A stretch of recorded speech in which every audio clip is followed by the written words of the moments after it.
കണ്ണൂർ സർവകലാശാല സെനറ്റിലേക്ക് കോൺഗ്രസ് നേതാക്കളെ നോമിനേറ്റ് ചെയ്ത് ഗവർണർ.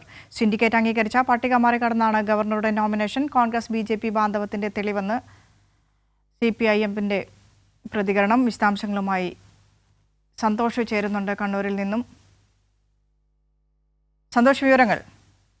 വിനിഷ, കണ്ണൂർ സർവകലാശാല സിൻഡിക്കേറ്റ് അംഗീകരിച്ച് കൈമാറിയ പട്ടികയിലെ പേരുകൾ തള്ളിക്കൊണ്ടാണ് ചാൻസലറായ ഗവർണർ സെനറ്റിലേക്ക് അംഗങ്ങളുടെ ഇപ്പോൾ പട്ടിക നാമനിർദ്ദേശം ചെയ്തിരിക്കുന്നത്. ഏറ്റവും പ്രധാനപ്പെട്ട കാര്യം, ഈ ഗവർണർ നോമിനേറ്റ് ചെയ്ത പട്ടികയിൽ ഉൾപ്പെട്ടിരിക്കുന്നത് BJPയുടെയും കോൺഗ്രസിന്റെയും പ്രധാനപ്പെട്ട നേതാക്കന്മാരാണ് എന്നുള്ളതാണ്.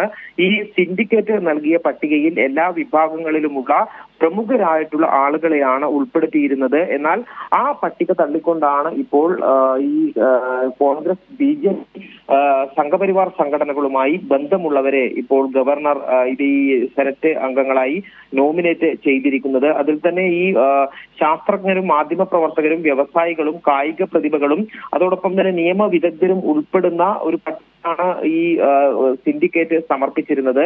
അത് തഴഞ്ഞുകൊണ്ടാണ് ഗവർണർ ഇതിൽ RSSന്റെ അനുഭാവികളെയും കോൺഗ്രസിന്റെ നേതാക്കളെയും ഉൾപ്പെടുത്തിയത്. അഭിഭാഷക വിഭാഗത്തിൽ നോമിനേറ്റ് ചെയ്തിരിക്കുന്നത് അറിയപ്പെടുന്ന RSS നേതാവും സംഘപരിവാർ സംഘടനയായ സഹകാർ ഭാരതി ദേശീയ സമിതിയുടെ അംഗവുമായ വ്യക്തിയാണ്. അതോടൊപ്പം തന്നെ മറ്റൊരു വ്യക്തി കണ്ണൂർ DCCയുടെ ജനറൽ സെക്രട്ടറിയാണ്. ഈ കായിക മേഖലയിൽ KC ലേഖ ഉൾപ്പെടെയുള്ള പ്രമുഖരുടെ പേരാണ് സിൻഡിക്കേറ്റ് നൽകിയിരുന്നത്. എന്നാൽ അത് കൊണ്ട് മുൻ DCC ഭാരവാഹിയെയാണ് ആ ഒരു വിഭാഗത്തിൽ ഉൾപ്പെടുത്തിയിരിക്കുന്നത്.